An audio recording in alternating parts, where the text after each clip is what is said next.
നമസ്കാരം. ദേവകി ആസ്ട്രോ റിസർച്ചിലേക്ക് സ്വാഗതം. ഇന്ന് 2025 വർഷഫലം പറയാമെന്ന് വിചാരിക്കുന്നു. ഈ വീഡിയോയിൽ കർക്കിടകം രാശിയിൽപ്പെട്ട പുണർദത്തിൻ്റെ അവസാന കാൽഭാഗം, അതായത് 4-ാം പാദം, പൂയം, ആയില്യം എന്നീ നക്ഷത്രക്കാരുടെ ഫലങ്ങൾ പറയാമെന്ന് വിചാരിക്കുന്നു. അതിനു മുമ്പായി ഇപ്പോഴത്തെ ഗ്രഹസ്ഥിതിയും ഈ വർഷമുണ്ടാകുന്ന ഗ്രഹമാറ്റങ്ങളും ഒന്ന് പരിശോധിക്കാം. ഇപ്പോൾ ഇടവത്തിൽ വ്യാഴം, കന്നിയിൽ കേതു, കുംഭത്തിൽ ശനി, മീനത്തിൽ രാഹു എന്നിങ്ങനെയാണ്. 2025 മാർച്ച് 29 ശനി കുംഭം രാശിയിൽ നിന്നും മീനം രാശിയിലേക്ക് സംക്രമിക്കപ്പെടുന്നു. 2025 മെയ് 14 വ്യാഴം ഇടവം രാശിയിൽ നിന്നും മിഥുനം രാശിയിലേക്ക് സംക്രമിക്കപ്പെടുന്നു. മെയ് 18 രാഹു കുംഭത്തിലേക്കും കേതു ചിങ്ങത്തിലേക്കും സംക്രമിക്കപ്പെടുന്നു. 2025 ഒക്ടോബർ 17 വ്യാഴം മിഥുനം രാശിയിൽ നിന്നും കർക്കിടകം രാശിയിലേക്ക് സംക്രമിക്കപ്പെടുന്നു. പിന്നീട് ഡിസംബർ 4 വ്യാഴം വക്രഗതിയിലാണ് മിഥുനം രാശിയിലേക്ക് സംക്രമിക്കപ്പെടുന്നത്. അതിനുശേഷം മിഥുനം രാശിയിൽ നിന്നും കർക്കിടകം രാശിയിലേക്ക് സംക്രമിക്കുന്നത് 2026 ജൂൺ മാസത്തിലാണ്. അങ്ങനെ വ്യാഴം ഈ വർഷം 3 രാശി മാറുന്നുണ്ട്. എന്നാൽ കൂടുതൽ സമയകാലം ഒരു രാശിയിൽ നിൽക്കുന്ന ഗ്രഹങ്ങളെ കൊണ്ടാണ് നമ്മൾ വർഷഫലം പറയാറ്. മറ്റു ഗ്രഹങ്ങളുടെ ചാരഫലം മാസഫലങ്ങളിൽ ഉൾപ്പെടുത്താറുണ്ട്. മാസഫലങ്ങൾ ലഭിക്കുന്നതിനായി ചാനൽ സബ്സ്ക്രൈബ് ചെയ്യുക. ജ്യോതിഷപരമായ കാര്യങ്ങൾ അറിയുന്നതിനായി എൻ്റെ വാട്സാപ്പിലേക്ക് ഡീറ്റെയിൽസ് ടെക്സ്റ്റ് ചെയ്യാവുന്നതാണ്. ഇനി വിഷയത്തിലേക്ക് കടക്കാം. 2025 കർക്കിടകം രാശിയിൽപ്പെട്ട പുണർദത്തിൻ്റെ 4-ാം പാദം, പൂയം, ആയില്യം എന്നീ നക്ഷത്രങ്ങൾ ചേർന്ന കർക്കിടക കൂറുകാരുടെ വർഷഫലം പരിശോധിക്കാം. കർക്കിടകം രാശിക്കാരുടെ ധനസ്ഥിതി ചിന്തിച്ചാൽ ആദ്യ പകുതിയിൽ പല സ്രോതസ്സുകളിൽ നിന്നും സാമ്പത്തിക നേട്ടമുണ്ടാകും.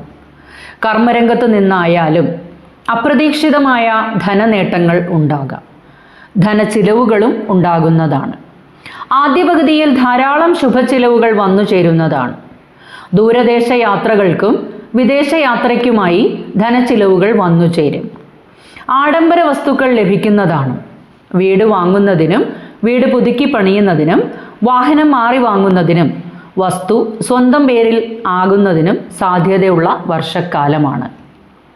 കർമ്മരംഗത്ത് തൊഴിൽ മാറ്റങ്ങൾ ഉണ്ടാകാനും ദൂരദേശ യാത്രകളും ട്രാൻസ്ഫറുകളും വന്നു ചേരാം.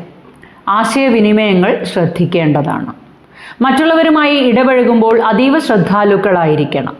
പ്രത്യേകിച്ച് പൊതുജന സമ്പർക്കങ്ങൾ ഉള്ളവർ ശ്രദ്ധാലുക്കളായിരിക്കണം. വാഗ്വാദങ്ങൾ വന്നു ചേരാനിടയുണ്ട്. വർഷത്തിൻ്റെ പകുതിയോടെ എല്ലാ പ്രശ്നങ്ങളും പരിഹരിക്കുമെങ്കിലും സുഖക്കുറവ് ഉണ്ടാകും. വിദേശത്ത് തൊഴിൽ അന്വേഷിക്കുന്നവർക്ക് തൊഴിൽ നേട്ടമുണ്ടാകുന്നതാണ്. ബിസിനസ് രംഗത്തുള്ളവർക്ക് വർഷത്തിൻ്റെ ആദ്യ പകുതിയിൽ അമിത ലാഭം തന്നെ ഉണ്ടാകും. പിന്നീട് ഗുണദോഷ സമ്മിശ്രവുമായ ഫലം കാണാനാകും. വിദേശ വ്യാപാരത്തിൽ പുരോഗതി ഉണ്ടാകും. അവസാന പകുതിയിൽ വിദേശ വിപണനം ഗുണപ്രദമാകാനും ദൂരദേശ യാത്രകളും സാമ്പത്തിക നേട്ടങ്ങളും പ്രതീക്ഷിക്കാം. വിവാഹാലോചനകൾ നടന്നുകൊണ്ടിരിക്കുന്ന കർക്കിടക കൂറുകാർക്ക് അവ തീരുമാനമാകാനും തനിക്ക് അനുയോജ്യമായവ തന്നെ വന്നു ചേരുന്നതിനും ഇടയാകും. വിവാഹ നിശ്ചയത്തിനും വിവാഹത്തിനും അനുയോജ്യമായ വർഷക്കാലമാണ്. പ്രത്യേകിച്ച് ആദ്യ പകുതിയിൽ തീരുമാനമാകുന്നതാണ്. 2-ാം പകുതിയിലാകട്ടെ പ്രണയിതാക്കൾക്ക് ചില പ്രശ്നങ്ങൾ ഉണ്ടാകാൻ ഇടയുണ്ട്. എന്നാൽ എല്ലാം ദൈവാധീനത്താൽ തരണം ചെയ്ത് മുന്നോട്ടു പോകാനാകും. കർക്കിടകം രാശിയിൽപ്പെട്ട വിദ്യാർത്ഥികൾക്കാകട്ടെ അവർ മനസ്സിൽ വിചാരിക്കുന്ന രീതിയിലുള്ള നേട്ടങ്ങൾ കൊയ്യാനാകും. ഉന്നത വിദ്യാഭ്യാസത്തിൽ ഏർപ്പെട്ടിരിക്കുന്നവർക്ക് വളരെയധികം നേട്ടങ്ങൾ ഉണ്ടാകുന്നതാണ്. ഗവേഷകർക്കും താൻ ആഗ്രഹിക്കുന്ന രീതിയിൽ മുന്നോട്ടു പോകാനാകും. പഠന ചിലവുകൾ വർദ്ധിക്കും. വിദ്യാഭ്യാസ ലോണുകൾക്ക് അനുമതി ലഭിക്കുന്നതാണ്. കുടുംബജീവിതത്തിലും വർഷാരംഭത്തിൽ ചില പ്രശ്നങ്ങൾ അലട്ടാനിടയുണ്ട്. 2-ാം പകുതിയിൽ ഇവയെല്ലാം പരിഹരിക്കപ്പെടുകയും പൊതുവെ കുടുംബജീവിതം ഗുണകരമാവുകയും ചെയ്യും. ആദ്യ പകുതിയിൽ സഹോദരങ്ങളും അയൽവക്കക്കാരുമായും സുഹൃത്തുക്കളുമായും യോജിച്ചു പോകാൻ ശ്രദ്ധിക്കണം. പിന്നീട് കാര്യങ്ങൾ ഭേദപ്പെട്ടു വരുന്നതാണ്. അച്ഛനമ്മമാരുമായി നല്ല ബന്ധം പുലർത്തി മുന്നോട്ടു പോകാനാകും. അച്ഛനിൽ നിന്നും സഹായങ്ങളും പ്രതീക്ഷിക്കാം. പിതൃസ്വത്ത് സ്വന്തം പേരിലാകാനും ഇടയുണ്ട്. എന്നാൽ രണ്ടാം പകുതിയിൽ വളരെയധികം ശ്രദ്ധ ചെലുത്തി മുന്നോട്ടു പോകേണ്ടതുണ്ട്. അതുപോലെ തന്നെ ആദ്യ പകുതിയിൽ സന്താനങ്ങളുമായി നല്ല ബന്ധം പുലർത്തി മുന്നോട്ടു പോകാനാകും. അവരുടെ സന്തോഷത്തിൽ പങ്കുചേരാനും ദൈവാധീനത്താൽ സന്താനങ്ങളുടെ കാര്യങ്ങൾക്ക് മുടക്കം വരാതെ കാര്യങ്ങൾ സാധിക്കുന്നതിനും ഇടയാകും. മംഗളകർമ്മങ്ങളിൽ പങ്കെടുക്കാൻ അവസരങ്ങൾ ഉണ്ടാകും. സന്താനങ്ങളുടെ ഉയർച്ചയിൽ സന്തോഷിക്കാൻ അവസരം വന്നു ചേരും. സന്താനങ്ങൾക്ക് വീട് ലഭിക്കുന്നത് വഴിയും വിവാഹം നടന്നു കിട്ടുന്നത് വഴിയും ഉയർന്ന വിദ്യാഭ്യാസം നേടുന്നത് വഴിയും സന്തോഷിക്കാൻ അവസരങ്ങൾ വന്നു ചേരുന്നതാണ്. ശത്രുശല്യം കുറയുവാനും കടബാധ്യതകൾ ഒരു പരിധിവരെ വീട്ടി തീർക്കാനും ആകും. ആരോഗ്യകാര്യങ്ങളിലും ശ്രദ്ധയുണ്ടാകണം. ഉദര സംബന്ധമായ ക്ലേശങ്ങളും അടിവയർ സംബന്ധമായ ചില പ്രശ്നങ്ങൾ ഉണ്ടാകാനും സാധ്യത കാണുന്നുണ്ട്. ധനച്ചിലവുകൾ അതിന് പ്രകാരം വേണ്ടി വന്നേക്കാം.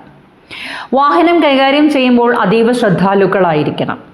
പല്ല്, കണ്ണ് എന്നിവയുമായി ബന്ധപ്പെട്ട് ക്ലേശങ്ങൾ അനുഭവിക്കാൻ ഇടയാകും. ആഹാരകാര്യങ്ങളിൽ നല്ല ശ്രദ്ധയുണ്ടാകണം. ദഹന സംബന്ധമായ പ്രശ്നങ്ങൾ അലട്ടാനിടയുണ്ട്. വർഷത്തിൻ്റെ പകുതിക്ക് ശേഷം ആരോഗ്യ പ്രശ്നങ്ങളിൽ നിന്നെല്ലാം ആശ്വാസം ലഭിക്കുന്നതാണ്. രോഗശമനം ഉണ്ടാകും. യഥാവിധി വഴിപാടുകളും പ്രാർത്ഥനകളും ഉണ്ടായിരിക്കണം. കുടുംബക്ഷേത്രത്തിൽ യഥാവിധി വഴിപാടുകളും മറന്നു പോകരുത്. നവഗ്രഹ പൂജ, വെള്ളിയാഴ്ച ദിവസങ്ങളിൽ ദേവീക്ഷേത്ര ദർശനവും ഭഗവതി സേവയും അത്യന്താപേക്ഷിതമാണ്. ഇത്രയും കാര്യങ്ങളാണ് 2025 ജനുവരി മുതൽ ഡിസംബർ വരെ കർക്കിടകം രാശിയിൽ ഉൾപ്പെടുന്ന പുണർദത്തിൻ്റെ 4ാം പാദം, പൂയം, ആയില്യം എന്നീ നക്ഷത്രക്കാർ മനസ്സിൽ വെക്കേണ്ടത്. ഈ ഫലങ്ങളെല്ലാം ഗോചര ഫലങ്ങളായതിനാൽ കൂടുതൽ ഫലം അറിയുന്നതിനായി എൻ്റെ വാട്സാപ്പിലേക്ക് ഡീറ്റെയിൽസ് ടെക്സ്റ്റ് ചെയ്യാവുന്നതാണ്. ജനന തീയതി, ജനന സമയം, ജനന സ്ഥലം എന്നിവ ടെക്സ്റ്റ് ചെയ്യുക. വീഡിയോ ഇഷ്ടമായ ലൈക്ക് ചെയ്യാനും അഭിപ്രായങ്ങൾ കമൻറ്റ് ബോക്സിൽ രേഖപ്പെടുത്താനും മറക്കരുത്. മാക്സിമം ഷെയർ ചെയ്തു കൊടുക്കുക. ഈ ചാനലിലെ വീഡിയോ ആദ്യമായാണ് കാണുന്നതെങ്കിൽ ദേവകി ആസ്ട്രോ റിസർച്ച് എന്ന ചാനൽ സബ്സ്ക്രൈബ് ചെയ്യാൻ മറക്കരുത്.